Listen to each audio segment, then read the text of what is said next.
যখন আমরা আল্লাহকে পাবো, আল্লাহ পাকের ইবাদতের মধ্য দিয়ে, রাসূলের সুন্নতের মধ্য দিয়ে অল্পে তুষ্ট থাকতে পারবো, যা আছে এতে শুকরিয়া আদায় করবো, আপনার চেয়ে সুখী মানুষ দুনিয়া থেকে কেউ নাই দুনিয়াতে।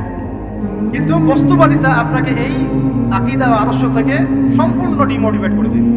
আপনাকে খালি চাই চাই আরো চাই, ওই যে দু হাতে চাপাও হাত পেতে নাও, বাকির খাতা শূন্য থাকার। আমাদের দর্শন দু হাতে চাপাও হাত পেতে নাও না, বরং দুনিয়াতে যতটুকু পাও এতটুকুতে সন্তুষ্ট থাকো, বাকির খাতা শূন্য থাক না, বাকির খাতা পূর্ণ হোক।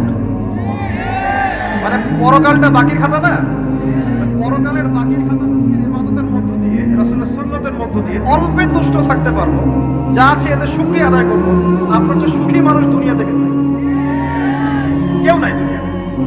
কিন্তু বস্তুবাদিতা আপনাকে এই আকীদা ও আদর্শ থেকে সম্পূর্ণ ডিমোটিভেট করে দিবে।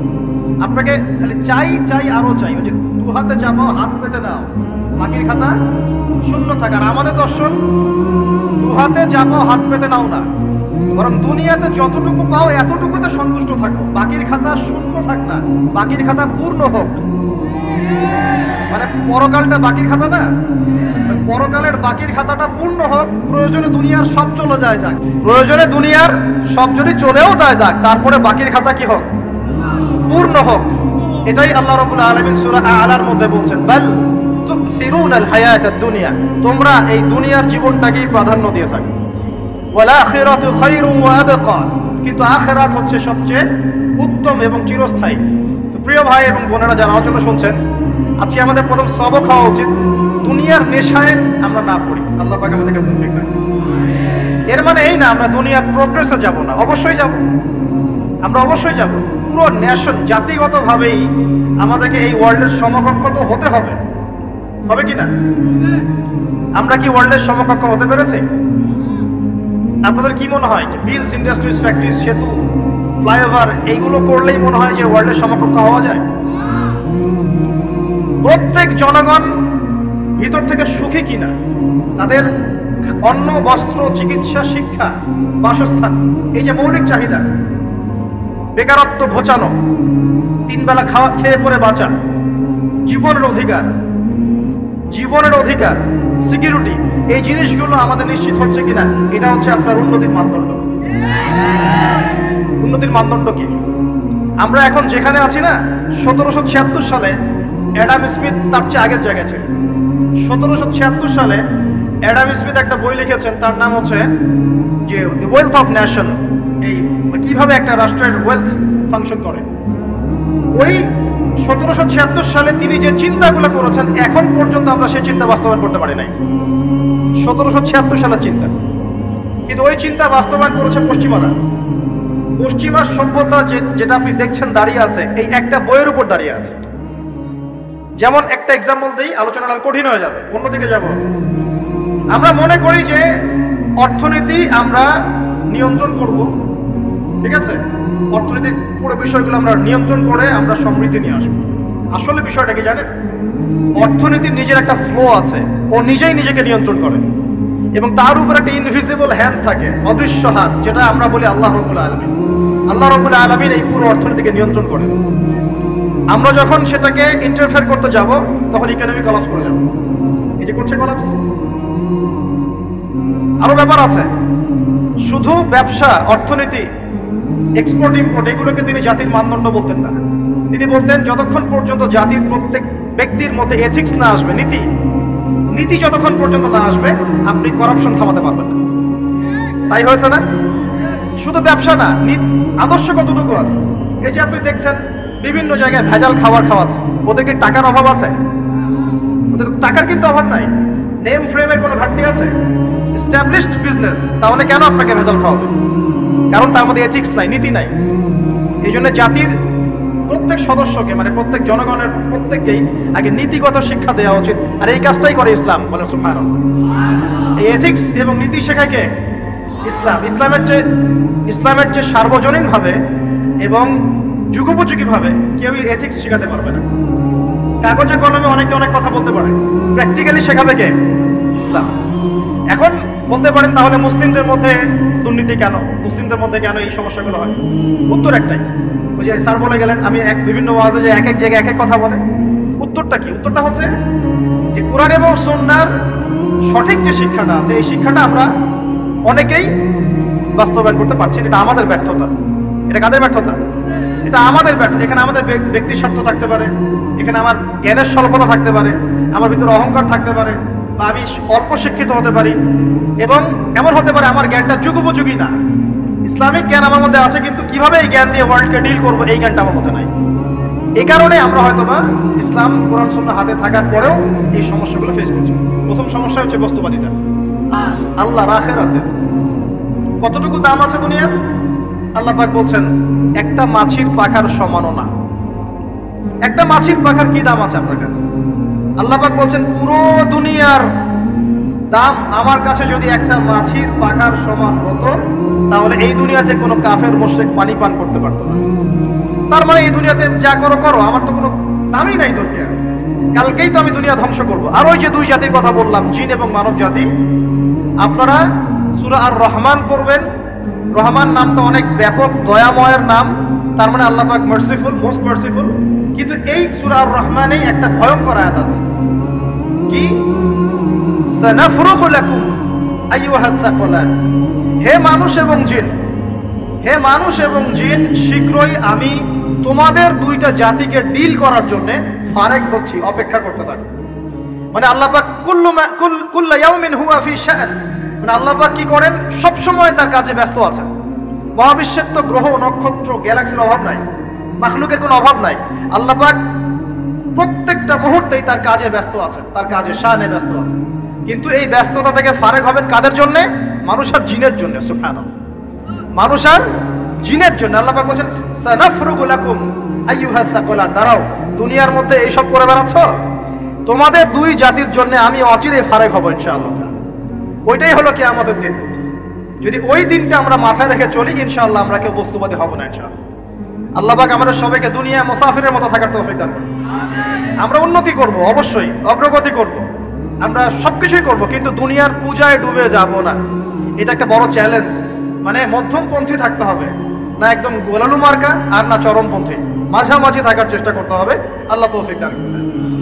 ঢাকাবাসীর জন্য এর চেয়ে বড় কোনো নসিহত হতে পারে না। ঢাকা থেকে, ঢাকার মতো যত মানে সিটিজ, মেগা সিটিজ আছে সারা ওয়ার্ল্ডে, তাদের জন্য এটাই প্রথম নসিহত, বস্তুবাদিতা ত্যাগ করতে হবে। বস্তুবাদিতা। আল্লাহ পাক আমাদের সবাইকে বাকির খাতা পূর্ণ করার তৌফিক দান করুন। এখন একটা লক্ষ্য পেলাম, কি জন্য দুনিয়া এসেছি? আল্লাহর ইবাদত করার জন্য। এখন অনেকে ভুল বুঝে প্রশ্ন করতে পারে, তাদের জ্ঞানের স্বল্পতা। আমি ওদেরকে দোষারোপ করবো না, কারণ আমাদের শিক্ষার সমস্যা আছে। আমরা তো সবার মাঝে ইসলামিক সার্বজনীন শিক্ষা দিতে পারছি না। এই কারণে অনেকে প্রশ্ন করতে পারে, তাহলে কি সারা জীবন আল্লাহ বিল্লাহি করতে হবে? আমি কি সারা জীবন তাসবিহ তাহলিল জিকির আজকার নামাজি পড়ে বেড়াবো তাহলে? এটা হলো তার ভুল বুঝ। এই আয়াত সম্পর্কে ভুল ব্যাখ্যা। সঠিক ব্যাখ্যাটা কি? সঠিক ব্যাখ্যা হচ্ছে সূরা হাশরের 7 নম্বর আয়াত। কত নম্বর? সূরা হাশর 7 নম্বর আয়াত। আল্লাহ পাক বলেন, ওয়া মা আতাকুমুর রাসূলু ফাখুযুহু। রাসূলুল্লাহ সাল্লাল্লাহু আলাইহি ওয়াসাল্লাম তোমাদেরকে যা যা দিয়েছেন সব নিয়ে নাও। ওয়া মা নাহাকুম আনহু ফান্তাহু। রাসূল যা থেকে বিরত থাকতে বলেছেন সমস্ত বিষয় থেকে দূরে থাকো। এখন এই আয়াতটাকে সামনে রেখে কোরআন সুন্নাহকে যদি আমরা ঘাঁটি, আমরা দেখব রাসূলুল্লাহ সাল্লাল্লাহু আলাইহি ওয়াসাল্লাম পেশাব পায়খানা ইস্তেনজা করা থেকে শুরু করে রাষ্ট্র চালানো পর্যন্ত প্রতিটা কাজের হেদায়েত দিয়ে গেছেন। আলহামদুলিল্লাহ, এটা কেউ মানি বা না মানি দিয়ে গেছেন, এটা বিশ্বাস করতে হবে। আমল করতে পারি বা না পারি, নবী দিয়ে গেছেন, বিশ্বাস করতে হবে।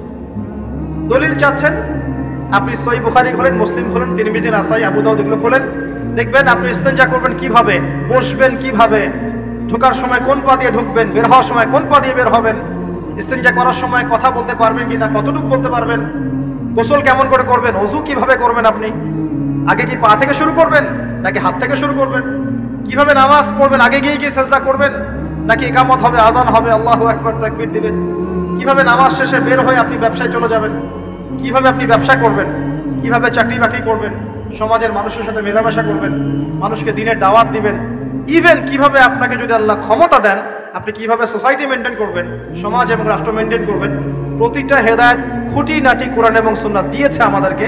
এই বিশ্বাস আগে রাখতে হবে। এই বিশ্বাস না রাখলে কেউ মুসলিম হতে পারবে না। I am very sorry to say, এই বিশ্বাস না করলে কেউ মুসলিম হতে পারবে না। আগে বিশ্বাস, তারপরে কাজ করতে পারেন কিনা সেটা পরের ইস্যু। এবং আমি বলে দিচ্ছি, এই যুগে আপনি 100% পারবেন না, সিম্পল। এই যুগে আপনি 100% পারবেন না, এটা স্বাভাবিক। কারণ এই পুরো বিশ্বটা তো ইসলামাইজড না। পুরো বিশ্ব কি ইসলামাইজড? বরং পুরো বিশ্বটা কুফরের উপর আছে। কিসের উপর আছে? পুরো ওয়ার্ল্ডটাই কুফরের উপর আছে, পুরো ওয়ার্ল্ডটাই।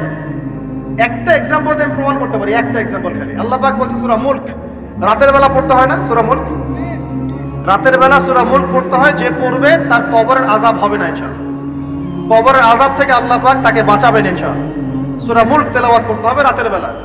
এই সূরার প্রথম আয়াতে আল্লাহ বলেছেন তাবারাকাল্লাযী, বরকতময় সেই আল্লাহ, বিয়াদিহিল মুলক, যার হাতে পুরো মহাবিশ্বের ক্ষমতা। কার ক্ষমতা? তাবারাকাল্লাযী বিয়াদিহিল মুলক, বরকতময় সেই আল্লাহ যার হাতে পুরো মহাবিশ্বের ক্ষমতা, সার্বভৌমত্ব। ক্ষমতার বাংলা কি বলতে পারি আমরা?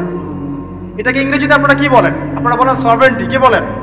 সভরেন্টি বিলংস টু আল্লাহ। এখানে সভরেন্টি বিলংস টু কে? আল্লাহ। কিন্তু এই পুরো বিশ্বের সার্বভৌমত্বের মালিক কি এখন আল্লাহর বাকি আছে? মানুষ নিজের হাতে নিয়ে নিয়েছে। কথা বুঝতে পারছেন? পুরো বিশ্বে আল্লাহর সার্বভৌমত্ব চলে এখন, মানুষের সার্বভৌমত্ব চলে এখন।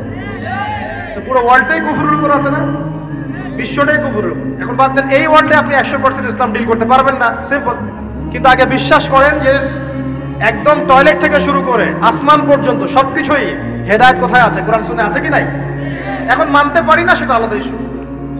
কেউ বিশ্বাস করেছে, মানতে পারে না, আল্লাহ তাকে মাফ করে দিবে ইনশাআল্লাহ। বিশ্বাস করেছি, মানতে পারিনি, আল্লাহ মানে বিশ্বাস করেছি, আমল করতে পারি নাই, হে আল্লাহ আমল করতে গিয়েছি, প্রতিবন্ধকতা পেয়েছি, সমাজ এমন ছিল না, বিশ্ব এমন ছিল না, আমি পারি নাই, আল্লাহ মাফ করে দাও। ইনশাআল্লাহ আল্লাহ মাফ করবে ইনশাআল্লাহ।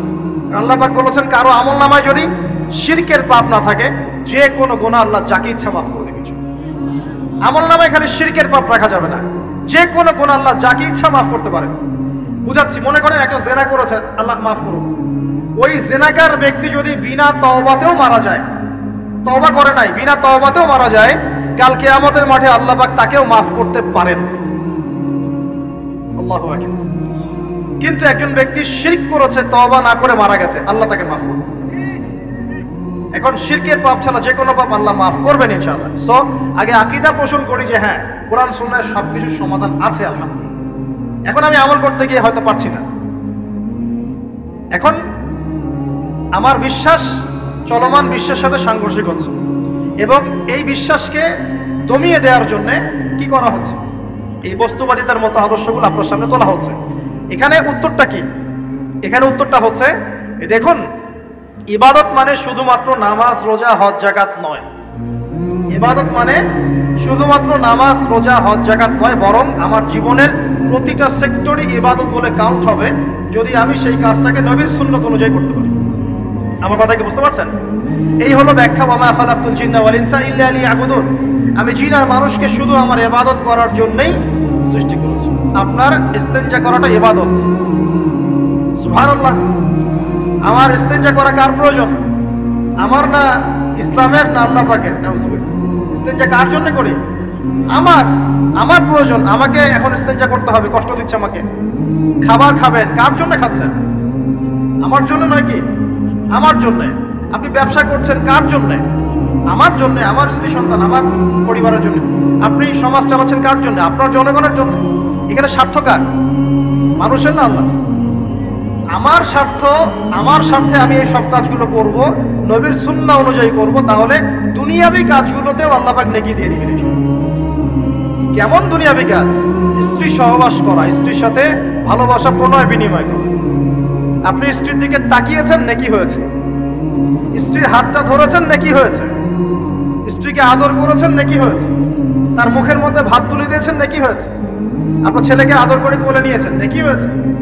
মা ছেলেকে দুধ পান করাচ্ছে, নেকি হচ্ছে। আপনি ভাইকে 5টা টাকা দিয়ে সহযোগিতা করলেন, নেকি হচ্ছে। একজন এসে বসতে পারছে না, জায়গা ছেড়ে দিলেন, নেকি হচ্ছে। ইভেন রাস্তায় হাঁটছেন, এক মুসলিম ভাইয়ের সাথে সাক্ষাৎ হলো, সালাম দিলেন, মুচকি হাসি দিলেন, নেকি হয়ে গেল। তাহলে আমরা কিভাবে বলতে পারি যে ইসলাম কি শুধু নামাজ, রোজা, হজ, যাকাতকেই স্বীকৃতি দেয়, এগুলো করতেই দুনিয়াতে আসছি, নাকি সব কাজই ইবাদত? আমার আলোচনা কি কঠিন হয়ে যাচ্ছে? আমাদের জীবনের প্রতিটা কাজই ইবাদত। যদি সেটা রাসূল সাল্লাল্লাহু আলাইহি ওয়াসাল্লামের সুন্নাহ মতো করা হয়। তিনটা জিনিস খেয়াল রাখতে হবে। কয়টা জিনিস ভাই? এক, সেই ইবাদত হতে হবে আল্লাহর সন্তুষ্টির জন্য। এই যে আমি স্ত্রীর মুখে ভাত তুলে দিচ্ছি, তার কাছ থেকে কিছু পাওয়ার আশায় নয়, আমি দিচ্ছি আল্লাহর সন্তুষ্টির জন্য। আমি যে একজন মুসলিম ভাইকে হাসি মুখে সাক্ষাৎ করলাম, ও আমাকে ভালো বলবে, পরে আমাকে হেল্প করবে, এমন এই জন্য নয়, আল্লাহ পাক সন্তুষ্ট হবেন তাই। আমি নামাজে দাঁড়িয়েছি, লোকে আমাকে ভালো বলবে এই জন্য দাঁড়াই নাই, দাঁড়িয়েছি কেন? যাতে আল্লাহ আমাকে কালকে আমাদের মাঠে বাঁচান। আমি দাড়ি ছেড়ে দিয়েছি কেন? মানুষ আমাকে হুজুর বলবে তাই, এই জন্য নয়, বরং আল্লাহ রাসূলের সুন্নাত জীবিত করেছি, ইনশাআল্লাহ আমি 50 জন শহীদ সাহাবীর নেকি পাবো। কেন আমি টাকুর নিচে কাপড় পরছি না? কারণ কি মানুষ আমাকে বলবে নতুন ফ্যাশন? না, আমি এই কারণে পড়ছি যাতে রাসূল সাল্লাল্লাহু আলাইহি ওয়াসাল্লাম কালকে আমাদের মাঠে এই সুন্নাহর উপর আমল করার জন্য আমার পক্ষে সুপারিশ করেন। আমার ইবাদত, আমার পর্দা, আমার পরিবার, আমার ব্যবসা, আমার অর্থনীতি, আমার পলিটিক্স সবকিছু আল্লাহর জন্য করব, এই একটা হলো মূলনীতি ইবাদত কবুল হওয়ার। এক। দুই, সেই আমলটা হতে হবে রাসূলের সুন্নাহ মোতাবেক, অন্য কোনো পদ্ধতিতে নয়। মনে করেন আমি একজন খুব বড় বুজুর্গ হয়ে গেছি, নাউজুবিল্লাহ, না আমরা এত বড় বুজুর্গ হয়ে যাই নাই, যে টাইটেলগুলো আপনারা দেন এগুলোর কোনো প্রয়োজনও নাই। এখন একজন বড় বুজুর্গ এসে যদি আপনাকে কোনো ইবাদতের পদ্ধতি শিখিয়ে দেয়, এই পদ্ধতিতে ইবাদত করো, অনেক ভালো হবে, কিন্তু ওই পদ্ধতির সাথে রাসূলের এবং সাহাবীদের পদ্ধতির কোনো মিল নাই। মুখরোচক মনে হলেও, দেখতে সুন্দর মনে হলেও, এবং অনেক মানুষ তা করছে এরকম দলিল থাকলেও সেই কাজটা করা যাবে না। কারণ কি? কারণ সেই কাজটা রাসূল সাল্লাল্লাহু আলাইহি ওয়াসাল্লামের সুন্নাহ মাফিক হয়নি। আল্লাহ রাসূল করেন নাই, সাহাবীরা করেন নাই, বাস আমি করব না, সিম্পল। ইমামরাও করেন নাই, পরবর্তী জেনারেশনে কেউই করেন নাই। এখন যত ভালো টাটকা মজা লাগুক, দেখতে সুন্দর লাগুক, বহু মানুষ করছে, এইসব দলিল ইসলাম টিকবে না। আল্লাহ পাক বোঝার তৌফিক দান করুন। এক নম্বর শর্ত আল্লাহর সন্তুষ্টির জন্য হতে হবে। দুই নম্বর রাসূলের পদ্ধতিতে হতে হবে। তিন নম্বর খুব ডিফিকাল্ট, তিন নম্বরটা বেশি ডিফিকাল্ট। প্রথম দুইটা পার হয়ে গেলেও তিন নম্বরে গিয়ে আমরা আটকে যাচ্ছি। আর বলবো, রাগটা করবেন না তো। তিন নম্বর হচ্ছে রিজিক হালাল হতে হবে। রিজিক হালাল হতে হবে। পশ্চিমার আদলে গড়া এই পুরো বিশ্বের বেশিরভাগ মানুষের রিজিক এখন হারাম। কেন হারাম? কারণ কোনো না কোনো ভাবে আমরা সুদের সাথে সম্পৃক্ত হয়ে যাচ্ছি, কোনো না কোনো ভাবে। আর নবীজি অনেক আগেই বলেছিলেন, 1400 বছর আগে, যে একটা জামানা তোমাদের সামনে আসবে, যে মানুষ সুদ খেতে চাইবে না তার গায়েও সুদের ছিটাফোঁটা গিয়ে লাগবে। লাগছে কি? এখন আপনি খেতে চাইবেন না, আপনাকে মেসেজ পাঠিয়ে দেওয়া হবে আপনার অ্যাকাউন্টে এত টাকায় যোগ হয়েছে। কি করবেন এখন? টাকাটা আপনি সুদের টাকা। সুদের টাকা মানে কি? এক দিরহাম যে ব্যক্তি সুদ খেয়েছে সে যেন 36টা মেয়ের সাথে জিনার পাপ করেছে। সহিহ বুখারী হাদিস, একদম অকাট্য, সহিহ, সনদ সহিহ, এমন না সহিহ জাল, এমন নয়। এক দিরহাম যে ব্যক্তি সুদ খেয়েছে সে যেন 36 বার জিনা করলো, নবী সাল্লাল্লাহু আলাইহি ওয়াসাল্লাম বলেছেন। আর এই হাদিস তো আপনারা জানেন যে সুদের পাপের 73টা শাখা আছে। নিচের শাখা হচ্ছে মায়ের সাথে জিনা করা, মাকে বিয়ে করা, আর উপরের শাখা হচ্ছে আল্লাহ এবং তার রাসূলের সাথে যুদ্ধ করা। এগুলো অবলীলায় করছি আমরা। আর নবীজি বলছেন 4 শ্রেণীকে আমি অভিশাপ দিয়ে গেলাম। আল্লাহর নবী অভিশাপ দিয়ে গেলেন মানে সে জাহান্নামে যাবে, কোনো অবস্থাতেই জান্নাতে যাবে না। ইল্লা মাশা আল্লাহ। 1, যে সুদ খায়। 2, যে সুদ দেয়। 3, সাক্ষী থাকে। 4, লিখে রাখে। এখন বলেন এই সিস্টেমের বাইরে কতজন মানুষ আছে? এর বাইরে আবার আছে যাকাত না দেয়া, সম্পদ হারাম হয়ে যাচ্ছে। এর উপর আবার আছে ঘুষ যা না দিলে অনেক সময় চাকরি বাকরি হয় না। আস্তে আস্তে এগুলো আমরা ট্রেডিশন বানিয়ে নিয়েছি। এক সময় আমরা, শোনেন, এটাকে বলা হয় নিউট্রালাইজেশন, মানে স্বাভাবিকীকরণ। খুব কঠিন টার্ম বলে ফেলছি মনে কিছু কিছু। যেমন আগে ধর্ষণ হলে আমরা খুবই সোচ্চার ছিলাম এবং সারা এলাকা ফেটে যেত, এত বড় কথা। কেউ মাপে কম দিলে, ধরা পড়লে চক্ষু লজ্জায় সে সমাজে চলতে পারতো না। কেউ চুরি করলে চক্ষু লজ্জায় বের হতে পারতো না। আস্তে আস্তে আস্তে আস্তে আস্তে আস্তে এই যে মাপে কম দেয়া বলেন, সুদ বলেন, জেনা বলেন, আস্তে আস্তে পাপগুলোকে আমরা নিউট্রালাইজেশন করে ফেলেছি। নিউট্রালাইজ হয়ে গেছে। হ্যাঁ, দর্শন ডেইলি 4-5টা হয়, সুদ সবাই খায়, আমিও খাই, জেনা তো সবাই করে, বয়ফ্রেন্ড গার্লফ্রেন্ড ফ্রি মিক্সিং আছে, আমি করলে সমস্যা কি? ওর তো 4টা, আমার তো মাত্র 1টা। ওর চেয়ে আমি ভালো। ওর 5টা বয়ফ্রেন্ড, আমার তো 1টা। ওর 4টা গার্লফ্রেন্ড, আমার তো 1টা। আমি তো ভালো। আমার ছেলে খুব ভালো, শুধু মাঝে মাঝে একটু ড্রিঙ্কস করে, ব্যাপারটা এরকম আর কি। তো এই যে পাপকে নিউট্রালাইজেশন করা হচ্ছে আস্তে আস্তে, স্বাভাবিকীকরণ। এই ফ্লোতে আমরা মোটামুটি সবাই পড়ে গিয়ে এখন রিজিক হারাম হয়ে যাচ্ছে। ঘুষ দিতে হয়, চাকরি হবে না। আবার দেখেন, জাকাত না দেওয়ার মধ্য দিয়ে রিজিক হারাম করে ফেলছি, সুদ খাওয়ার মধ্য দিয়ে করছি, ঘুষ নেওয়ার মধ্য দিয়ে করছি, কোনো কোনো ক্ষেত্রে করাপশন, অন্যের সম্পদ আত্মসাতের মধ্য দিয়ে করছি। এর বাইরে যারা ব্যবসা করছি, আমরা যে দুধে দেওয়া তুলসী পাতা এমনও নয়, কোনো কোনো সময় মাপে কম দিচ্ছি। এই যে টাটকা জিনিস বলে ভেজাল খাওয়াচ্ছি, 3 দিনের বাসি তেল দিয়ে ইফতার রান্না করে খাওয়াই দিবে, বলবে একদম টাটকা জিনিস। রমজান মাস আসছে সামনে না, কত যে মানুষ বের হবে যারা তারাবির নামাজ পড়বে একদম 20 রাকাত, ওখানে রাকাত দিয়ে ঝগড়া হবে। ঠিক ওরাই যখন দেখবেন বিকালে দুপুরে ইফতার বিক্রি করবে, বিভিন্ন পণ্য বিক্রি করবে, দেখবেন যে দুনিয়ার বাসি পচা আপনাকে খাওয়াই দিবে। এই শ্রেণীর মানুষের ধারণা যে লা ইলাহা ইল্লাল্লাহ শুধু মসজিদে আছে, বাজারে নাই। এটা ধারণা, লা ইলাহা ইল্লাল্লাহ মুহাম্মাদুর রাসূলুল্লাহ, এটা মসজিদে আছে, বাজারে, সমাজে, অন্য জায়গায় নাই। এটা তাদের ধারণা। তাদের এই ধারণা অচিরেই ভাঙবে যখন মৃত্যুর দূত চলে আসবে। তখন বুঝবে লা ইলাহা ইল্লাল্লাহ একটা সার্বজনীন কালিমা, যেটা জীবনের সব ক্ষেত্রেই চলতে হবে। আল্লাহ পাক আমাদেরকে বোঝার তৌফিক দান। নবীজি বলছেন, দুনিয়া সিজনুল লিল মুমিন, দুনিয়া মুমিনদের জন্য কারাগার। কারাগার মানে যেখানে আমি স্বতন্ত্র স্বাধীন নই। এখানে প্রশাসন অনেক ভাই বোন আছেন, তারা জানেন কারাগার কি জিনিস। যারা 2-1 বার যাওয়া আসা করেছে ওরা জানে কি জিনিস। এখানে আপনার কোনো ব্যক্তি স্বাধীনতা নাই। আপনি আপনার ইস্তেঞ্জা করবেন, শিশি যেতে পারবেন না, আপনি পারমিশন নিতে হবে, তারা নিয়ে যাবে, তারপরে যেতে পারবেন, হ্যান্ডকাপ পরিয়ে। দুনিয়া সিজনুল লিল মুমিন, দুনিয়া মুমিনদের কারাগার। এখানে আপনি খেতে পারবেন না, খাবার আসবে তারপর খাবেন, ঘুমাতে পারবেন না, যখন ঘুমানোর আদেশ দিবে তখন ঘুমাতে পারবেন। কতক্ষণ ঘুমাবেন তাও ফিক্স করা। মানে কারাগার মানে কি? যেখানে আপনার ব্যক্তির স্বাধীনতা চলে না, যেখানে আমি চলবো একটা সিস্টেমের আওতায়। এখন নবীজি বলছেন দুনিয়াটাই হচ্ছে কারাগার। আর এই দুনিয়ায় কেমন করে আমি প্রবৃত্তির দাসত্ব করতে পারি, কেমন করে আমি আল্লাহকে ভুলে নামাজ বাদ দিতে পারি, কেমন করে জাকাত সেই কবে ফরজ হয়েছে, মিল ইন্ডাস্ট্রিজ ফ্যাক্টরিজ করেছি, জাকাত দেই না। রমজান মাস যায় আসে, রোজাও রাখি না, তারাবি পড়তে পারি না।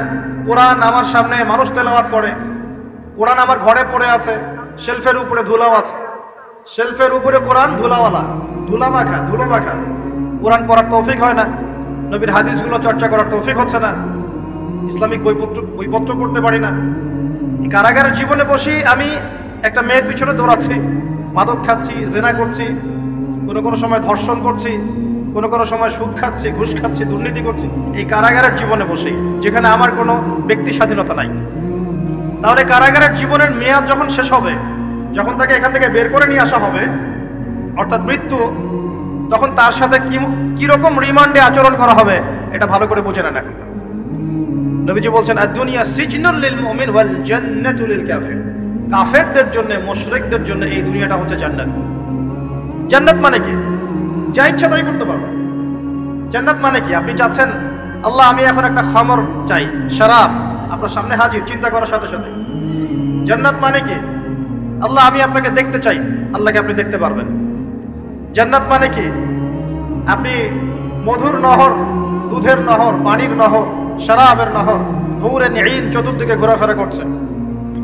একজন নিম্নমানের জান্নাতি, মানে সবচেয়ে শেষের দিকে যারা জান্নাতে যাবে, তাদের সাথেই 2জন করে হুরে নিঈন, আহাল পরিবার তো আছেই, গিলমান পানপাত্র নিয়ে চারপাশে ঘোরাফেরা করবে। জান্নাত মানে কি? যেখানে যা ইচ্ছা তাই করা যাবে, বলার কেউ নাই, বাধা দেওয়ার কেউ নাই, সেখানে কোনো মৃত্যু নাই, সেখানে কোনো অহেতুক কথাবার্তাও নাই, কোনো গাল গল্প নাই, কোনো মিথ্যা নাই, কষ্টের ক্লেশ মাত্র নাই, থুতু ফেলতে হবে না। জান্নাত মানে থুতু ফেলতে হবে না। জান্নাত মানে হাঁচি হবে না, নাক ঝাড়তে হবে না। জান্নাত মানে ইস্তেঞ্জা, পেশাব পায়খানা করার টেনশন নাই। মানুষ খাবার খাবে, একটা ঢেকুর তুলবে, ব্যাস খাবার হজম হয়ে গেছে। আর জান্নাতের সবচেয়ে বড় বিষয়টা কি? আল্লাহ পাককে আমরা এই চোখ দিয়ে দেখতে পারবো ইনশাআল্লাহ। আর তার সমকক্ষ একটা বিষয় হচ্ছে আল্লাহ পাক বলে দিবেন যে আমি তোমাদের সবার উপর সন্তুষ্ট হয়ে গেলাম, যাও কোনোদিন অসন্তুষ্ট হবে। এখন আপনি যত কিছুই করেন এই বস্তুবাদী জীবনে, মনে একটা ভয় থেকে যাবে। আপনি বিশ্ব নেতা হয়েছেন, বড় শিল্পপতি হয়েছেন, পলিটিশিয়ান হয়েছেন, ইকোনমিস্ট হয়েছেন, মনে একটা ভয় থেকে যাবে যে মরতে আমাকে হবেই, আল্লাহ আমাকে ধরবেই, হিসেব আমাকে দেওয়া লাগবেই, কবরে আমাকে একাই যাওয়া লাগবেই, আমাকে কিয়ামতের মাঠে দাঁড়াতে হবে আল্লাহর সামনে। মনে একটা ভয় কাজ করে, যদিও বাইরে মানুষ দেখায় যে কোনো ভয় নাই। মানুষ বাইরে অভিনয় করে, মানুষ সমাজের মানুষের সাথে বাইরে একটা অভিনয় করে। কোনো কোনো ক্ষেত্রে আমরা নিজেরাই নিজেদের সাথে অভিনয় করি। কথা সাহিত্যিক হুমায়ুন আহমেদের নাম শুনেছিলেন? শুনেছেন? ইন্তেকাল করেছেন।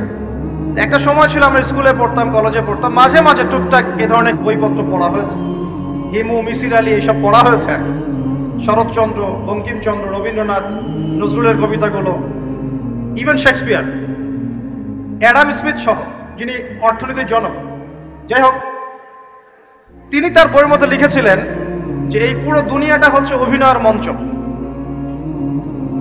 কথা সাহিত্যিক, তিনি বলছেন তার মতো করে এই পুরো দুনিয়াটাই অভিনয়ের মঞ্চ, আর আমরা সবাই নিজ নিজ জায়গায় অন্যের সাথে অভিনয় করছি। কোনো কোনো ক্ষেত্রে আমরা নিজেরা নিজেদের সাথে অভিনয় করছি। তিনি বলছিলেন আমরা সবাই অভিনেতা, আর সবচেয়ে বড় অভিনেতা হচ্ছে পলিটিশিয়ানরা, কারণ তাদেরকে অনেক বড় মঞ্চে অভিনয় করতে হয়। এটা আমার কথা না, হুমায়ুন আহমেদের কথা, পড়ে দেখেন তো। আল্লাহ পাক পাঠিয়েছেন তার ইবাদত করতে, আর এই বস্তুবাদী জগৎ আমাদেরকে ভুলিয়ে দিল কিভাবে? কয়েকটা প্রলোভন দিল। প্রথম প্রলোভন হচ্ছে টাকা, তারপরে জীবনে কি করব প্রতিষ্ঠিত হওয়ার চিন্তা, তারপরে চাই চাই আরো চাই এই একটা আকীদা দর্শন, তারপরে আমার স্ত্রী সন্তান আহার পরিবারে কি হবে, আর আরেকটা দর্শন আছে, এটাকে বলে চারবাক দর্শন। এবং দুঃখের সাথে বলতে হয় আমাদের রবীন্দ্রনাথ ঠাকুর কিন্তু এই দর্শনের মানুষ ছিলেন। চারবাক কিরকম? তার কবিতা পড়লে দেখবেন লিখে আছে, দুহাতে যা পাও হাত পেতে নাও, দুহাতে যা পাও হাত পেতে নাও, বাকির খাতা শূন্য থাক, বাকির খাতা শূন্য থাক। ঠিক চারবাক দর্শন, এটা ফিলোসফি পড়েছেন, এখানে অনেক টিচারও আছেন আমি জানি, তারা এই কথাগুলো বুঝবেন। চারবাক দর্শন কেমন? ঋণ করে ঘি খাও, ঋণ করে ঘি খাও, যতদিন বাঁচবে সুখে বাঁচবে, এটা হলো চারবাক দর্শন। তো দুহাতে যা পাও হাত পেতে নাও, বাকির খাতা শূন্য থাক, মিল আছে না? ঋণ করে হলেও ঘি খান, যেভাবে হোক ঘি খান আপনি, মানে ঋণ করে হলেও ঘি খান, যতদিন বাঁচবেন সুখে বাঁচবেন। তাহলে এই দর্শনগুলো বস্তুবাদী না? বুঝতে পারছেন কিনা? ম্যাটেরিয়ালিজম, বস্তুবাদিতা, মানে আপনি চোখের সামনে যা দেখছেন এই দুনিয়া, যেভাবে হোক অর্জন করে নেন, বাকির খাতা শূন্য থাক। ইসলামিক কনসেপ্ট এর টোটাল ডিফারেন্ট কনসেপ্ট। ইসলামের ঈমান, আকীদা, ইসলাম, পরকাল, মুহাম্মদ সাল্লাল্লাহু আলাইহি ওয়াসাল্লামের আদর্শ সম্পূর্ণ ডিফারেন্ট। আমরা বলি কি এই দুনিয়াতে আমরা মুসাফির, দুনিয়াতে আমরা কি মুসাফির, কে কতদিন থাকবো কোনো ঠিক নাই। নবীজি বলেন, হে আব্দুল্লাহ বিন ওমর, তুমি দুনিয়াতে মুসাফিরের মতো থাকো, সকালবেলা উঠলে সন্ধ্যার অপেক্ষা করো না, সন্ধ্যাবেলা হলে সকালের অপেক্ষা করো। দর্শনের মধ্যে কত পার্থক্য না? আকাশ পাতাল পার্থক্য না? এখন যদি এই বস্তুবাদী দর্শন নিয়ে আপনি চলাফেরা করেন, তাহলে তো আপনার লাইফের অ্যাম্বিশন হবে একটা ফ্ল্যাট, আর ওটা এনি হাও আপনাকে অ্যাচিভ করতে হবে, legal way or illegal way, আপনাকে অ্যাচিভ করতেই হবে, অ্যাচিভ করতেই হবে, যেহেতু আপনার মোটিভটা হচ্ছে ম্যাটেরিয়ালিজম, বস্তুবাদিতা। আর নবী সাল্লাল্লাহু আলাইহি ওয়াসাল্লাম কি বলছেন? সকালে ঘুম থেকে উঠলে সন্ধ্যার অপেক্ষা করো না, সন্ধ্যা বেলায় থাকলে সকালের অপেক্ষা করো না। তুমি দুনিয়াতে মুসাফিরের মতো থাকো, তোমার যতটুকুতে দুনিয়া চলে যায় এতটুকুতে সন্তুষ্ট থাকো। নবীজি আরো বলছেন, তুমি কখনো উপরের দিকে চোখ দিয়ে হেঁটো না, রাস্তায় যখন হাঁটবে উপরের দিকে দেখো না, লা তানজুরু ইলা মান হুয়া আসফালা মিনকুম। আবার বলছি, নবীজি বলছেন তোমরা হাঁটবে যখন রাস্তায় চলাফেরা করবে, তোমাদের উপরের দিকে দেখবে না যে তোমাদের উপরে কারা আছে, অলওয়েজ দেখবা তোমাদের নিচে কারা আছে, তোমাদের চেয়ে খারাপ কারা আছে। এক ভাইকে আপনি দেখবেন আপনি সুস্থ, তার হাত নাই। আরেক ভাইকে দেখবেন আপনি সুস্থ, তার চোখ নাই। এক ভাইয়ের পা প্যারালাইজড হয়ে গেছে, এক ভাইয়ের বডি প্যারালাইজড, একজন হার্টের রোগী, একজন ডায়াবেটিসের রোগী। আপনি সুস্থ আছেন, অথচ ওই ব্যক্তির অনেক টাকা পয়সা আছে, আপনার নাই। এখানে কে ধনী বলেন দেখি, আপনি না সে? আপনার সুস্থতা আছে। আরেক ভাইয়ের অনেক বড় বড় ফ্ল্যাটস, কিন্তু আপনার এতটুকু নাই, ছোট্ট একটা বাসা। আপনার কষ্ট লাগে, আমারও যদি এমন হতো। ওই বাসায় গিয়ে দেখলেন যে ইন্টারনালি সে ব্যক্তি সুখে নাই, তার পরিবারে অশান্তি, তার পরিবারে হৃদ্যতা ভালোবাসার বন্ধন নাই, আপনার পরিবারে আছে। একটা রিক্সাওয়ালা সারাদিন রিক্সা চালিয়ে 500-1000 টাকা আর্ন করে বাসায় চলে গেল, গিয়ে বাসা আলু ভর্তা, ডিম ভাজা, ডাল দিয়ে ভাত খাচ্ছে, সুখে আছে দিব্যি, বউয়ের সাথে গল্প করছে, চাঁদ দেখছে। আর সেই তো কবে আপনি ওয়াইফ কিনে চাঁদ দেখেছেন ঠিক নাই। আপনি টাকা অর্জন করার নেশায় বছরের পর বছর স্ত্রী থেকে দূরে আছে, দেখারই সৌভাগ্য হয় না।